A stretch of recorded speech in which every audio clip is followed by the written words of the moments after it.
Hi guys. Pakistani family reaction में उम्मीद करता हूँ आप सब खैरियत से होंगे, जहाँ होंगे खुश होंगे, आबाद होंगे। तो यार चैनल पर नहीं होते चैनल को सब्सक्राइब कर ले ताकि आपको आने वाले अच्छे वीडियोस के नोटिफिकेशन टाइम से मिलते रहें।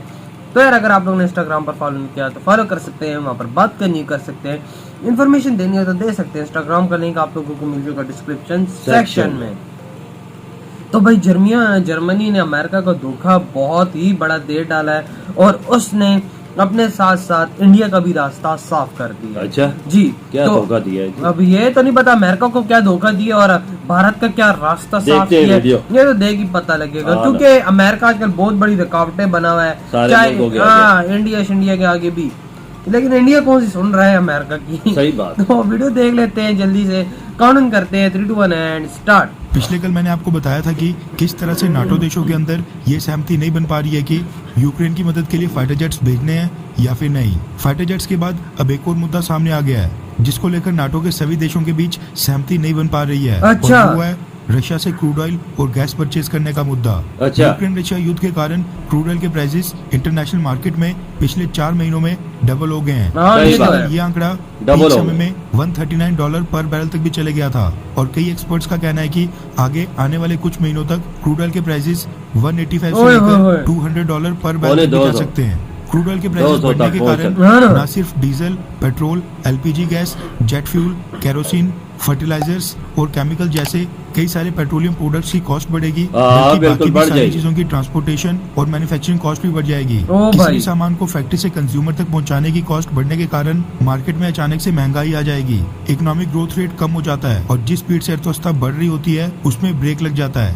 कई देशों की करेंसी तक डीवैल्यूएट हो सकती है। ऐसे में कई सारे नाटो सदस्य देश नहीं चाहते हैं कि रशिया के क्रूड ऑयल के ऊपर बैन लगाया जाए, लेकिन अमेरिका और ब्रिटेन ये दोनों ही यूरोप के नाटो मेंबर्स के ऊपर प्रेशर डाल रहे हैं कि स्विफ्ट बैन और बाकी सैंक्शंस की तरह क्रूड ऑयल बैन पर भी सभी देशों को रशिया के खिलाफ एक साथ एकजुट होना पड़ेगा। अमेरिका ने तो वेनेजुएला के साथ टाइज नॉर्मल करने के लिए वहां पर अपने कुछ अधिकारी भी भेज दिए हैं जो इस समय वेनेजुएला के एडमिनिस्ट्रेशन के साथ बात कर रहे हैं। इसके साथ ईरान के साथ भी न्यूक्लियर डील्स की टॉक्स तेज कर दी गई हैं। तेल बहुत है, कोशिश की जा रही है कि इन दोनों देशों के क्रूड ऑयल के ऊपर जो बैन लगाया गया है वो फिलहाल के लिए हटा दिया जाए। अच्छा। अपना फायदा है तो हटा दो। मगर अब यूरोपियन यूनियन के पावर हाउस जर्मनी ने बगावत कर दी है। रेफरेंस के लिए आपकी स्क्रीन के ऊपर वॉल स्ट्रीट जर्नल के आर्टिकल का स्क्रीनशॉट है जिसके मुताबिक जर्मनी ने साफ तौर के ऊपर घोषणा कर दी है कि जर्मनी किसी भी हाल में रशिया से क्रूड ऑयल, नेचुरल गैस और कोल परचेज करना बंद नहीं करेगा। ये स्टेटमेंट आई है खुद जर्मनी के चांसलर ओलाफ शोल्स की तरफ से। ओलाफ शोल्स ने पिछले कल अपनी स्टेटमेंट में बोला कि पावर, हीटिंग और इंडस्ट्रियल एप्लीकेशंस के लिए जर्मनी और यूरोप रशियन एनर्जी इंपोर्ट्स के ऊपर बहुत ही ज्यादा डिपेंडेंट है। हम शॉर्ट टर्म में रशिया के साथ ये सारे ट्रेड लिंक्स नहीं तोड़ सकते हैं। यूरोप को जो जनरेशन, हीटिंग, बर्बाद हो जाएगा इस्तेमाल करने के लिए एनर्जी चाहिए, वो इस वक्त अचानक कहीं और से नहीं लाई जा सकती है। इसलिए जर्मनी रशिया से एनर्जी इंपोर्ट्स जारी रखेगा। आपकी जानकारी के लिए बता दूं कि जर्मनी रशिया के लिए बहुत ही इंपॉर्टेंट देश है। इसलिए जो पिछले कल रशिया ने अनफ्रेंडली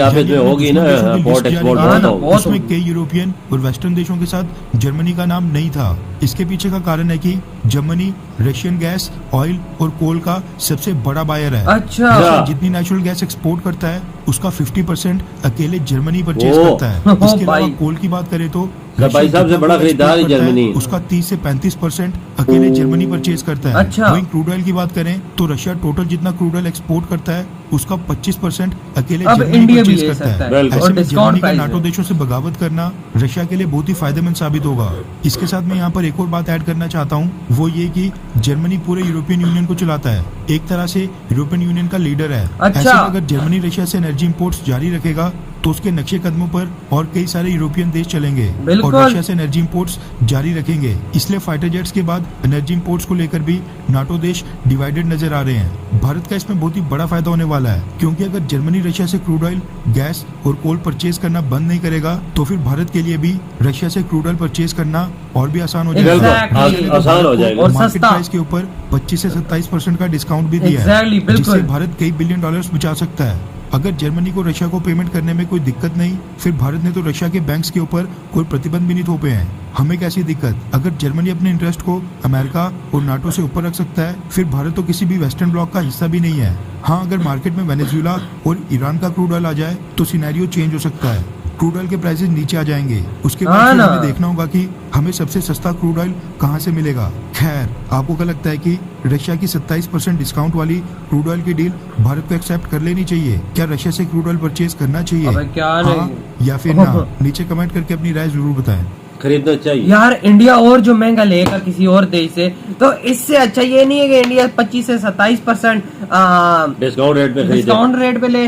और अब तो जर्मनी ने भी रास्ता साफ कर दिया, अमेरिका को बोलता है भाई तूने लेना है तू ले या नहीं लेता नहीं ले, जैसे बिल्कुल। तेरी मर्जी। यार मैं अपनी एनर्जी इंपोर्ट, गैस इंपोर्ट और ये क्रूड ऑयल इंपोर्ट करूंगा भाई, मेरा इसके बगैर गुजारा नहीं है। बिल्कुल, जर्मनी को तो नजर आता है ना जी, अगर ये ना करे तो चीजें आसमान तक पहुंच जाएंगी। उसका चलता ही निजाम 50% इंडिया रशिया से खरीदता है। आप अंदाजा लगा लो ये सारी भाई चीजें। आधा मुल्क चल रहा है इससे।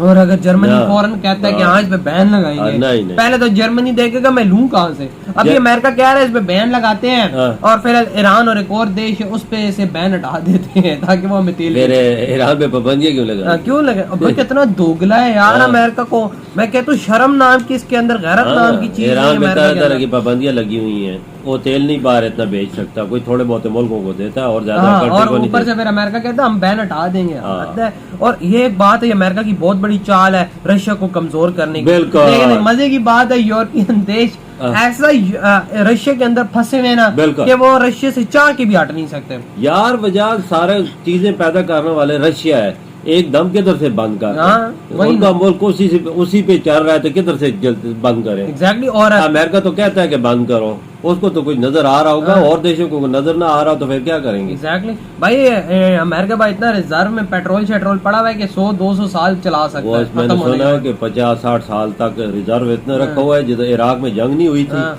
उसने इधर से इतना खींच के लेके गया कि 50 साल तक बिल्कुल बंद भी हो जाए दुनिया में पेट्रोल तो गुजारा चला सकता। बाबा उससे ज्यादा 100 साल का मैंने 150 का सुना हाँ है। ना। अच्छा चलो इस बात को छोड़ो, लेकिन इंडिया के लिए फायदा ये है कि भाई इंडिया अब ले सकता है। बिल्कुल 25% डिस्काउंट के इंडिया तो पहले भी अमेरिका को कहते तू कौन से कबाब में हड्डी बांध रहा है, तू तो है ही नहीं बीच में, बिल्कुल। मैं जानू मेरे काम जाने। इंडिया की दोस्ती शुरू हो जाएगी। ये कच्चा तेल खरीदेंगे, लाजमी खरीदेंगे। अब देखो बाहर अगर इंडिया लेता है कहीं से 140 रुपए पर बैरल, मतलब के डॉलर पर बैरल अगर लेता है, तो वही अगर वहाँ पे 100 रुपए 110 रुपए पे पड़ता है, 110 नहीं 100 रुपए पर डॉलर पर बैरल पड़ेगा, तो इंडिया सस्ता पागल है। है कि महंगा ले। बिल्कुल जी। और वो भी अपने दोस्त से इतना सस्ता, फिर अरबों डॉलर बचत भी है। बिलियंस ऑफ हाँ ना, डॉलर। ये तो रशिया ने पेशकश की है ना, इंडिया को की है, और मुल्कों को नहीं की, सिर्फ इंडिया को की है। एग्जैक्टली। और इसमें इंडिया को तकरीबन 20 से 25 बिलियन डॉलर का फायदा है। तो बिल्कुल। फायदा फिर इतना बड़ा हो। दोस्ती की मिसाल कायम की है ना रशिया ने। एग्जैक्टली। अगर ये 20-25 बिलियन डॉलर के राफेल फाइटर जब वो लाते हैं ना, तो मैं कहता हूँ तकरीबन ना भी करते हुए 30-35 फाइटर जेट आ जाएगा। बिल्कुल, इतना फायदा है इंडिया को। तो यार आप लोग बताएं। देर तो नहीं करनी चाहिए ना। नहीं बिल्कुल भी अब देर इंडिया को नहीं करनी चाहिए, इंडिया को ले लेना चाहिए फायदा। तो यार हम लोग को तो ये थॉट्स थे, आपके क्या थॉट है? इधर ही वीडियो खत्म करते हैं, हमने बहुत ज्यादा ख्याल रखना है। तो बाय।